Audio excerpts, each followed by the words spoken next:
Bismillahirrahmanirrahim. Assalamu alaikum, my dear students. So I am here again, your teacher Noreen, with your science lecture 3 unit 3 and your lecture number 7. And I hope my all students have covered the previous lecture very carefully और उनको अच्छे से समझ आ गया होगा सारा lecture. अब आपके इस lecture के अंदर जो है at the end of the lecture you will also get some exercises जो आपने ध्यान से देखनी है, ठीक है, और उनको अपनी नोटबुक में फिर नोट भी करना है. So again get ready, keep your books and notebooks with you and move forward to your lecture.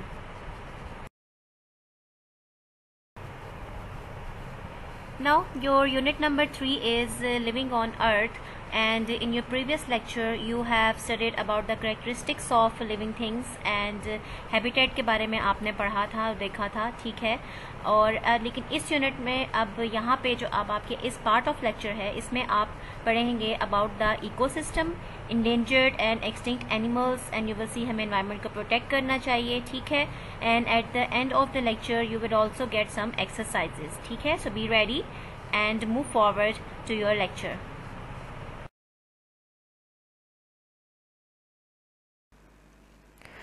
अब नेक्स्ट टॉपिक जो है क्या है, this is the ecosystem. अब इको सिस्टम को हम इको सिस्टम क्यों कहते हैं? सिस्टम होता है जब एक पूरा एक सिस्टम चल रहा होता है, ठीक है. तो इको का मतलब होता है जहाँ पे living things and non living things दोनों चीजें इकट्ठी रहती हैं. सो इको सिस्टम क्या है? ये एक खास जगह है, अ प्लेस है where the living and the non living things क्या होती हैं? जैसे वेदर है, अर्थ है, soil, sun, climate, stones, water, इस तरह की चीज़ें जो हैं सारी, वो दोनों चीज़ें जो हैं वो आपस में एक दूसरे के साथ डिपेंड करती हैं, एक दूसरे के साथ मिलजुल कर रहती हैं, ठीक है. सो इकोसिस्टम क्या है? The living things in a particular place, जहाँ वो एक दूसरे के साथ इंटरेक्ट करती हैं नॉन लिविंग थिंग्स के साथ, और उसको हम क्या कहते हैं? फिर एक इकोसिस्टम कहते हैं. यहाँ पे इकोसिस्टम में सिर्फ हम लिविंग थिंग्स की बात नहीं करेंगे, ये आपने याद रखना है, ठीक है.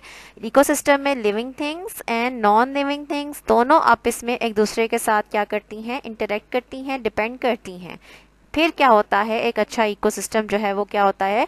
डेवलप होता है.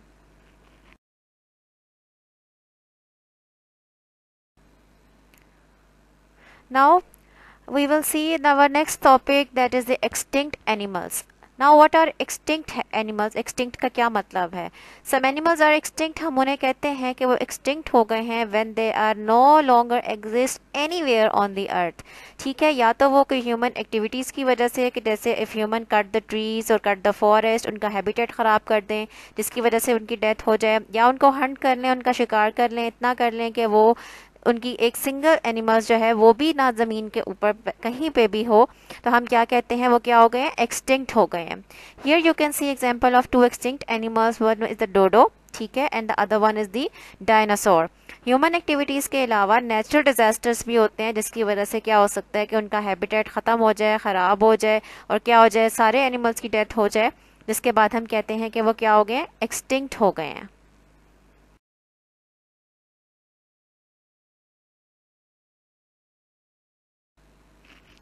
Now extinct animals are those जो कि अब तो बिल्कुल कहीं पे भी जिंदा नहीं है. They are not present anywhere on the earth. No those animals which are in danger, कि अगर हमने उनके प्रोटेक्ट ना किया, उनकी हिफाजत ना की, तो क्या होगा? वो एक्सटिंक्ट हो जाएंगे. उनको हम क्या कहते हैं? इंडेंजर्ड एनिमल्स कहते हैं, कि उनको खतरा है, वो डेंजर में है.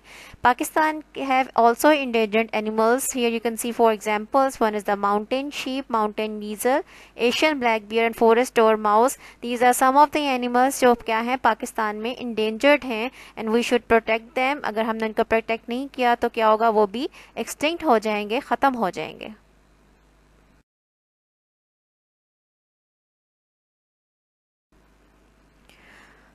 Now my dear students, here is a small activity for you from your book. आपने यहाँ पे अब अगेन अपने लेक्चर से थोड़ा सा पॉज लेना है उसको करके.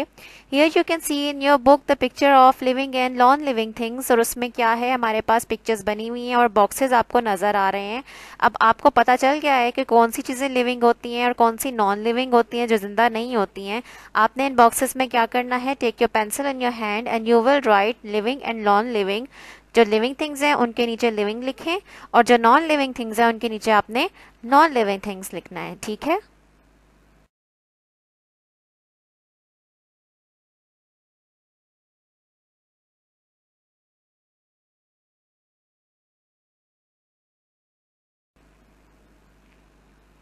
Now your unit is over, your lecture is over, और अब आपका टाइम है आपकी होम असाइनमेंट का। और आपने होम असाइनमेंट क्या करनी है, you need your notebook and your pencil and your book with you, ठीक है। और आपने जो अपनी आगे एक्सरसाइजेस दो आएंगी, one is your exercise of MCQs, ठीक है। आपके पास 4 ऑप्शन होंगे आंसर के, अभी आप वो देखेंगे। आपने वो दोनों एक्सरसाइजेस जो हैं, फिल इन द ब्लैंक्स और चूज द करेक्ट आंसर, अपनी उनको नोटबुक में नोट करना है, ठीक है। और साथ अपने सही आंसर जो हैं उनको अच्छे से अपनी बुक से क्या करना है, मैच भी करना है।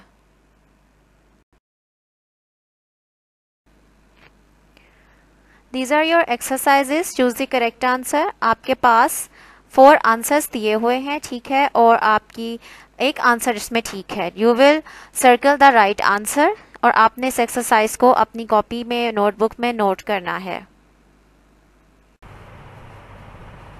Now students, this is the solved exercises, your MCQs, choose the correct answer, and next slide पे जो है fill in the blanks हैं. So one by one I'll read it and give you the right answer also. So आपने अपने answers को recheck करना है. First is plant take in water through this part and the right answer is roots, जो आपको bold में भी और रेड कलर में लिखा हुआ नजर आ रहा है, ठीक है. Which of the following is adapted to live under water? Right answer is D, fish. पानी के नीचे क्या कौन से एनिमल्स रहते हैं, फिश रहती है. नंबर 3 है the natural home of an animal or plant is called its, option A, habitat. उसका नेचुरल होम क्या होता है, हैबिटेट होता है. नंबर 4 है to survive an animal needs a habitat that contains, उसमें उसे क्या कुछ चाहिए होता है. Right answer is option B, food, water, air and shelter. ये सारी चीजें होंगी तो that would be a good habitat. Number 5 है विच of these is a habitat of camel and cactus.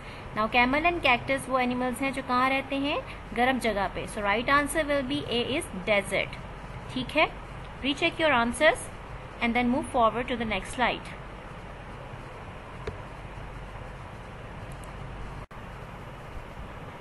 Now these are your fill in the blanks, ठीक है, page number 33 पे जो आपकी हैं. राइट आंसर्स जो हैं they are in the bold और ब्लैंक्स में लिखे हुए हैं. One by one I read each blank and you will match your answers. Number 1 is birds and snakes lay eggs, ठीक है. एग लेइंग कौन से करते हैं, बर्ड्स एंड स्नेक्स करते हैं.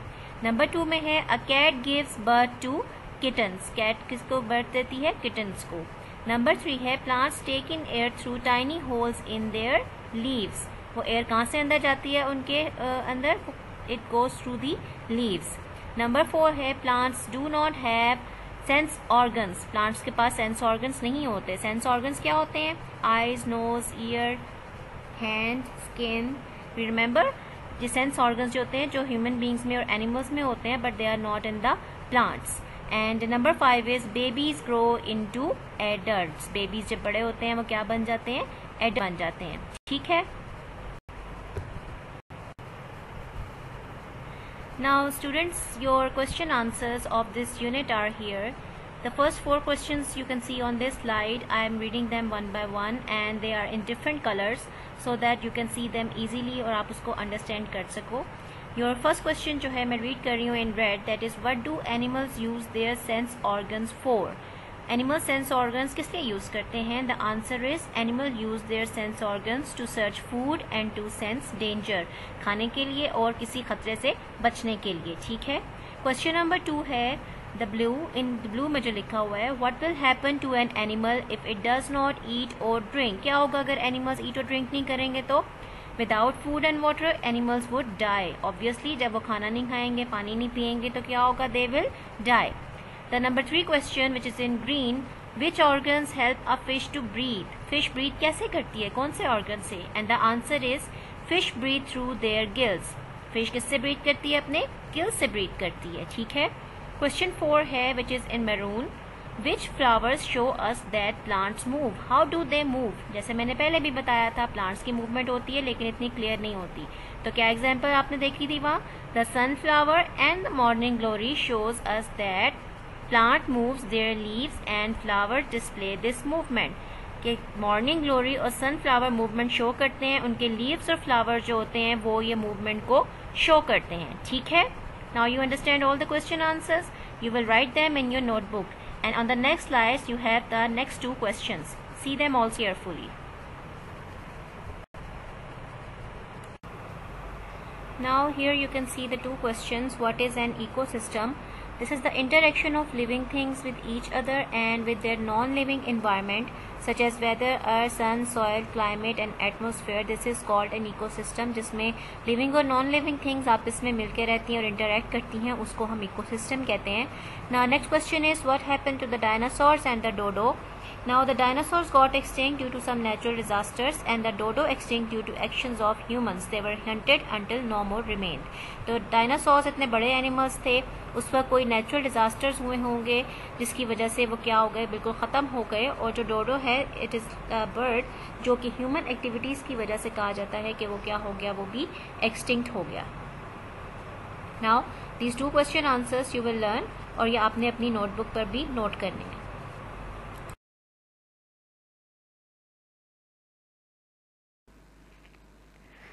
Now your lecture is over. I hope आपको अपना लेक्चर समझ आ गया होगा अच्छी तरह से. आपने इसको दोबारा से क्या करना है, now you will read all your lesson. उसके डिफ़िकल्ट वर्ड्स को अच्छी तरीके से देखना है, याद करना है. जो एक्सरसाइज आपको कही है you will write in your notebook, ठीक है. And if you have any problem or question you can ask in the comments. Thank you.